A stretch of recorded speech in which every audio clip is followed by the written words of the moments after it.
కానీ perfect example 28 సంవత్సరాలకి ఒక రూట్ ఎంచుకుని సక్సెస్ అవ్వడం అంటే చిన్న విషయం కాదు. కానీ ఇన్ని రూట్స్ ఉండగా అంటే రివ్యూస్ చెప్పాలి అని థాట్ వస్తే సినిమాల మీద చెప్పొచ్చు, పొలిటికల్గా చెప్పొచ్చు. అప్పటికి పొలిటికల్ రివ్యూస్, సినిమా రివ్యూస్ ఇవన్నీ ఇండస్ట్రీలో ఉన్నాయి. ఇవేం కాదని బిగ్ బాస్ అనే షో మీద ఫస్ట్ టైం రివ్యూ చెప్పింది మీరే అనుకుంటా తెలుగు. అంతకుముందు నేను అది కూడా నేను చెప్తాను కదా, అంతకుముందు దిస్ ఈజ్ ఫనీ అని ఉంటాడు. దిస్ ఈజ్ ఫనీ అతను చూసి నేను రివ్యూ స్టార్ట్ చేసింది. అతను ఏదో లైవ్ చేస్తూ ఉంటే నాకు 3-4 వేల మంది చూస్తాం, అది చూసి ఇతను ఎవరు స్వామి ఇంతమంది ఫ్యాన్స్ అనుకుని కామెడీగా మా ఫ్రెండ్తో చెప్తాను, ఇతను ఎవరు ఆయన కూడా బిగ్ బాస్ రివ్యూ చేసావు.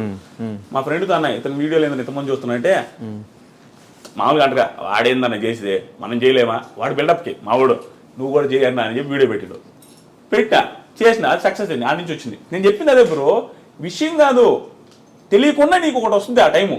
నాకు వచ్చింది అయితే నా టాలెంట్ కాదు, అందుకని చెప్తాను ఎవరికైనా ఒక టైం వస్తుంది. సో బిగ్ బాస్ రివ్యూస్ ఎందుకు చేసిన అంటే నేను ఫస్ట్ యూట్యూబ్ ఛానల్ పెట్టి స్టార్ట్ చేసిన రైతుల గురించి వీడియోలు, రైతుల లాసులు కష్టాలు ఏంది, మీరేమో రైతులు అంటుంటే మీరు శ్రీరెడ్డి ఆవిడ వీడియోలు ఎక్కువ వేసుకుంటున్నారు, ఇంటర్వ్యూలు ఆవిడే వస్తున్నాయి, అప్పుడు ఫేమస్ ఆవిడ, ప్రతి ఒక్కటి కాంట్రవర్షియల్ భలే ఉండేది వ్యూస్. అట్లా ఉన్నారు రైతులు ఊరు పట్టించుకోలేదని ఆ వీడియోలు చేస్తే ఊడు చూసేదిలే, బిగ్ బాస్ గురించి చూడగానే అందరూ చూసారు. ఇంకా అందుకని బిగ్ బాస్ చేస్తాం. ఇప్పుడు ఏది వస్తే అదే చేస్తాం, డబ్బులు వస్తే ఏం తెలియదు. తర్వాత వచ్చినాయి 70,000 వచ్చినాయి, నెక్స్ట్ ఇయర్ 1,80,000 వచ్చినాయి, ఆ తర్వాత ఇంకొంచెం ఎక్కువ వచ్చింది, ఆ తర్వాత ఇంకొక ఎక్కువ వచ్చింది, తర్వాత బిగ్ బాస్కి వెళ్ళాం, తర్వాత ఇక్కడ వచ్చాం. ఆ టైంలో రైతులకి సపోర్ట్గా వీడియోస్ చేసి ఈరోజు రైతు బిడ్డకి సపోర్ట్ చేసావు బ్రో. అట్లేం కాదు బ్రో, అట్లే అనుకోవచ్చేమో.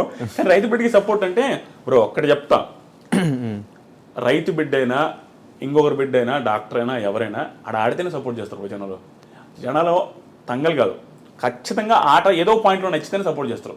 నచ్చకుండా అసలు ఓటు వేయాలంటే హాట్స్టార్ ఓపెన్ చేసి ఎవరికి ఓపిక ఉండదు.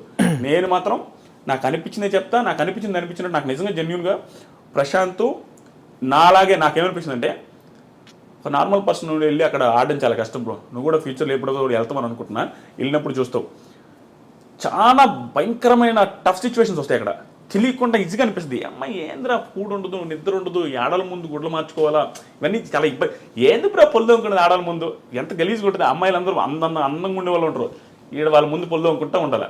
అది చూడడానికి గలీజ్గా ఉంటుంది, ఏడంతా కారుకుంటా ఆ పొల్లు దొంగడం, వాళ్ళ ముందు టవల్స్ కట్టుకోవడం చాలా ఇబ్బంది. అలాంటి సిచ్యువేషన్స్ని ఒక నార్మల్ పల్లెటూరు నుంచి వచ్చిన ట్యాకిల్ చేయడం చాలా కష్టం.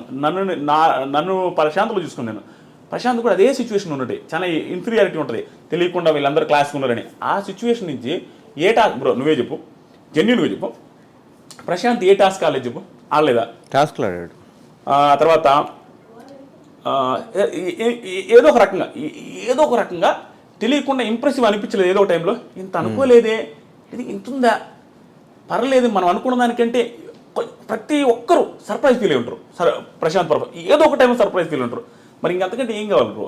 ఇప్పుడు పర్సన్ అసలు ఎప్పుడైనా అనుకుంటాడు ప్రశాంత్ని ఏం పీకలేడు, ఏదో అనవసరంగా వాడికి ఇచ్చాడు అంటే వాడనందు ఫీల్ అవుతుంది మరి ఇచ్చేసి. జనాలు అనుకునేది అనవసరంగా ఈ పిల్లడికి ఇచ్చారే, ఏం చేసేది అనవసరంగా ఇచ్చారని అందరూ ఫీల్ అయి ఉంటారు స్టార్టింగ్లో. కానీ ఆ అనుకున్న వాళ్ళే ఒక టైంలో సర్ప్రైజ్ ఉంటారు మనోడి పర్ఫార్మెన్స్ చూసి. నాకు అలా నచ్చేది సపోర్ట్ చేశారు.